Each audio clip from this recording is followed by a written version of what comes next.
Le millionnaire posa sa coupe sur le comptoir avec un léger tintement qui attira plus l'attention que n'importe quelle annonce formelle.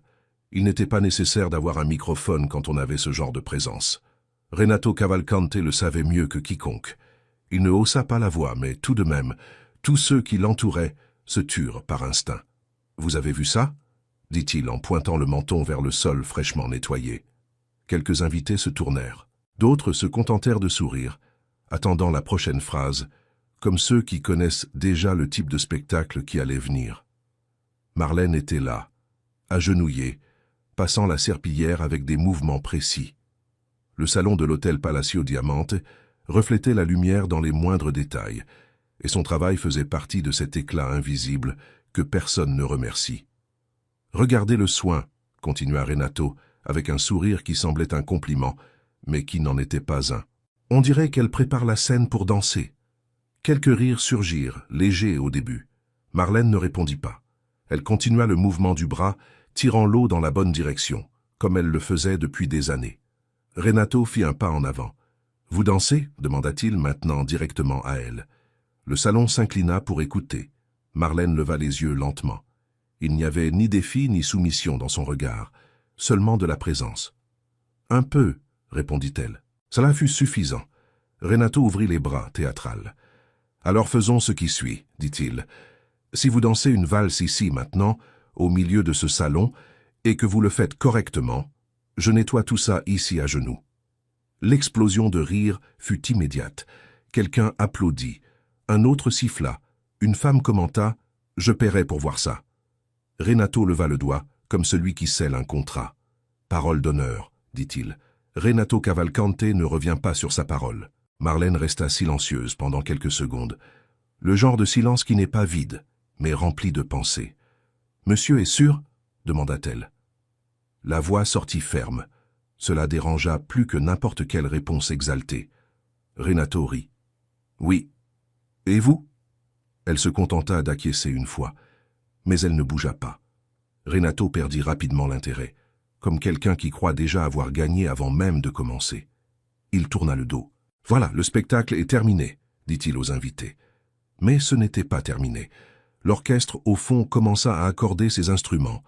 Et alors vint la mélodie, une valse ancienne, douce, remplissant l'espace sans demander la permission. Marlène s'arrêta. Ses yeux se fermèrent un instant, et à cet instant le salon disparut. Elle retourna dans une petite salle, avec un sol usé, un miroir fissuré et un homme souriant. « Ne pose pas le pied comme ça, ma fille, » disait son Antonio. « La valse n'est pas de la force, c'est de l'écoute. » Elle se souvenait de la chaleur de sa main, de la patience, de la répétition. Tous les vendredis, toujours la même musique, toujours le même soin. Le souvenir se termina comme il avait commencé, doucement. Marlène ouvrit les yeux, le salon revint, les rires, les vers, l'éclat exagéré. Renato parlait déjà avec un autre groupe. Elle termina le mouvement de la serpillière, rangea l'équipement, enleva les gants, les plia avec soin. Chaque geste semblait simple, mais portait une décision silencieuse. Elle marcha jusqu'au coin du salon, respira profondément, et se dirigea vers l'entrée principale, sans hâte, sans demander la permission. Un agent de sécurité regarda, mais ne l'empêcha pas. Peut-être n'avait-il pas remarqué. Peut-être avait-il choisi de ne pas voir. Elle traversa le salon comme quelqu'un qui traverse une ligne invisible, et s'arrêta au centre. La musique jouait encore. Les gens commencèrent à remarquer. D'abord une table, puis une autre. Le silence commença à grandir, se propageant comme une vague. Renato s'en rendit compte en dernier. Il tourna le visage et se figea pendant une seconde. Marlène était là, au centre, seule. Elle ne regarda personne. Elle ne demanda pas d'autorisation. Elle n'expliqua rien. Elle commença simplement. Le premier pas fut simple. Le deuxième, plus ferme. Au troisième, quelque chose changea. Son corps se souvenait. Ce n'était pas de l'improvisation. C'était une mémoire vivante. Chaque tour avait une intention. Chaque pose avait un sens. L'uniforme bleu ne s'accordait pas avec l'environnement. Mais le mouvement s'accordait avec tout. Le salon entier se tut. L'orchestre continua, comme s'il avait compris que cela était désormais plus que de la musique. Renato abaissa son verre lentement, les yeux fixés. Il ne s'attendait pas à cela. Personne ne s'y attendait. Marlène tourna. Et pendant un instant, il semblait qu'il n'y avait personne autour. Seulement elle, et la musique, et une ancienne conversation avec quelqu'un qui n'était plus là. La dernière note arriva, et avec elle, la fin du mouvement. Elle s'arrêta, respira, et regarda directement Renato, sans rien dire. Ce n'était pas nécessaire. La promesse était dans l'air, vive, entière, incontestable. Le silence dura 2 secondes, peut-être 3, et alors quelqu'un commença à applaudir, lentement, isolé, puis un autre, et un autre, jusqu'à ce que le salon entier soit envahi par les applaudissements. Ce n'étaient pas des rires, ce n'étaient pas des moqueries. C'était autre chose, de la reconnaissance. Renato fit un pas en avant. « Ça ne compte pas, dit-il. » Mais la voix n'avait plus la même force. Quelqu'un répondit depuis l'assistance, « Ça compte, oui. » Un autre compléta, « Tu as promis. » Renato essaya de sourire, mais le sourire ne revint pas entier. Il regarda autour de lui, cherchant du soutien. Il n'en trouva pas, et alors, pour la première fois de la soirée, il hésita. Le silence qui resta après les applaudissements n'était pas vide. Il était lourd, chargé d'attente. Renato Cavalcante passa la langue sur ses lèvres, comme quelqu'un qui essaie de gagner du temps, et regarda une fois de plus autour de lui, cherchant quelqu'un qui soutienne le récit qu'il menait toute la soirée. Il n'en trouva pas. Les mêmes personnes qui riaient quelques minutes plus tôt étaient maintenant immobiles, certaines les bras croisés, d'autres tenant leur coupe en l'air, oubliées. Le changement avait été trop rapide pour être ignoré. « Les amis », commença-t-il, forçant la légèreté. C'était une belle présentation, bien sûr, mais vous prenez ça trop au sérieux. Personne ne répondit. Marlène restait au centre de la piste. Elle n'avança pas, ne recula pas. Elle resta simplement là. « J'ai fait une plaisanterie », insista-t-il. « Tout le monde a compris ça. »« Je n'ai pas compris comme une plaisanterie », dit une voix féminine près de la colonne principale. C'était Vanessa Prado. Elle s'approcha lentement, avec des pas fermes, sans élever le ton. Le simple fait qu'elle parle suffit déjà à déplacer l'attention du salon entier. Renato se figea pendant une seconde. Il la reconnut. « Vanessa. »« Quelle surprise !» dit-il, essayant de réorganiser sa posture. « La surprise, c'est ce que tu as fait ici aujourd'hui, » répondit-elle. Elle s'arrêta à quelques mètres de la piste, gardant une distance suffisante pour ne pas sembler un affrontement direct, mais assez proche pour ne laisser aucun doute. « Tu as fait une promesse publique, » continua-t-elle, « et maintenant tu veux appeler ça une plaisanterie. » Renato laissa échapper un petit rire. « Vanessa, tu sais comment fonctionnent les événements. Il y a un contexte, il y a une ambiance. Il y a la parole, » l'interrompit-elle. La coupure fut nette, sans agressivité, mais définitive. Le murmure revint, plus bas, plus dense. Renato respira profondément. « Et il y a aussi la réputation, » dit-il, changeant de stratégie. « Il faut savoir avec qui on traite avant de donner ce genre de scène. » Son regard glissa jusqu'à Marlène. Ce fut subtil, mais tout le monde le remarqua. Marlène le sentit, mais elle ne réagit pas. Vanessa le remarqua aussi. « Tu essayes de refaire la même chose, » dit-elle. « Refaire quoi ?» répondit Renato. « Déplacer le focus. » Elle fit un pas de plus en avant. « Ce n'est pas à propos de qui elle est, c'est à propos de ce que tu as dit. » Renato ouvrit les bras. « Et j'ai dit que c'était une blague. Alors prouve-le, » dit une voix masculine venant du côté gauche. Felipe Drummond. Il surgit du milieu de la foule, avec des pas calmes, les mains dans les poches, comme s'il n'avait aucune hâte. Mais il en avait. Seulement, il ne le montrait pas. Renato le vit. Et cette fois, il ne parvint pas à dissimuler complètement. « Encore un » murmura-t-il presque pour lui-même. Felipe s'arrêta près du bord de la piste. « Tu te souviens de moi » demanda-t-il. Il n'y avait aucune émotion dans la voix, seulement de la précision.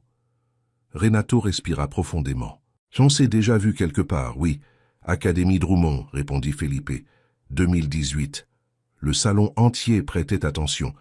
Tu es entré comme investisseur, » continua Felipe, « et tu es sorti en accusant de détournement. » Renato croisa les bras. « Les affaires commerciales sont complexes. » « Elles le sont, » acquiesça Felipe. surtout quand quelqu'un décide de créer des versions. Le poids de la phrase tomba dans l'air.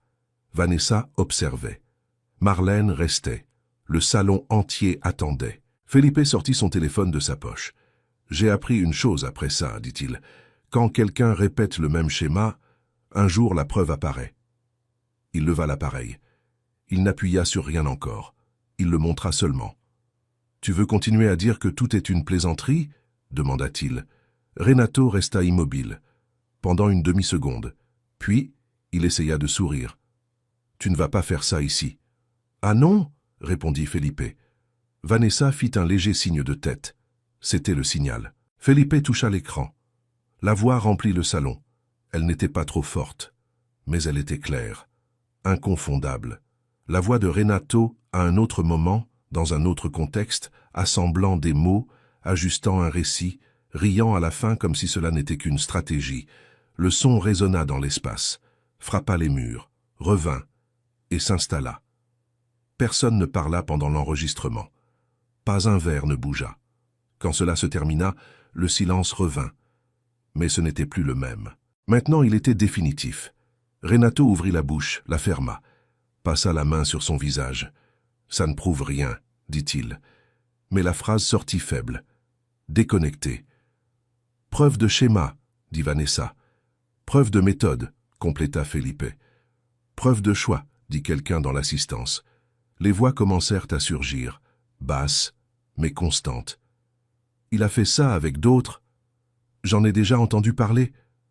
Ce n'est pas la première fois. » Renato fit un pas en arrière, puis un autre. Le centre avait changé, et il le sentit. Le contrôle lui avait échappé, et il n'y avait plus moyen de le récupérer avec des mots. 2 agents de sécurité de l'hôtel s'approchèrent discrètement. Ils ne le touchèrent pas, mais ils étaient là. Suffisant. « Monsieur Cavalcante, » dit l'un d'eux, « nous pouvons parler en dehors du salon. » Renato regarda autour de lui. Personne ne bougea pour le défendre. Personne ne rit. Personne ne détourna le regard. Et ce fut ce qui pesa le plus. Il acquiesça. Une fois, sans rien dire. Et il sortit, sans hâte, mais sans présence. La porte latérale se referma derrière lui avec un son sec. Le salon resta silencieux pendant quelques secondes. Et alors, peu à peu, les gens recommencèrent à respirer. Conversation basse, mouvements timides. Les serveurs recommencèrent à circuler. L'orchestre était encore arrêté. Il attendait. Marlène restait au centre, comme si le temps n'était pas encore complètement revenu pour elle. Felipe s'approcha en premier. Il s'arrêta à côté d'elle, sans envahir, sans parler. Vanessa vint juste après.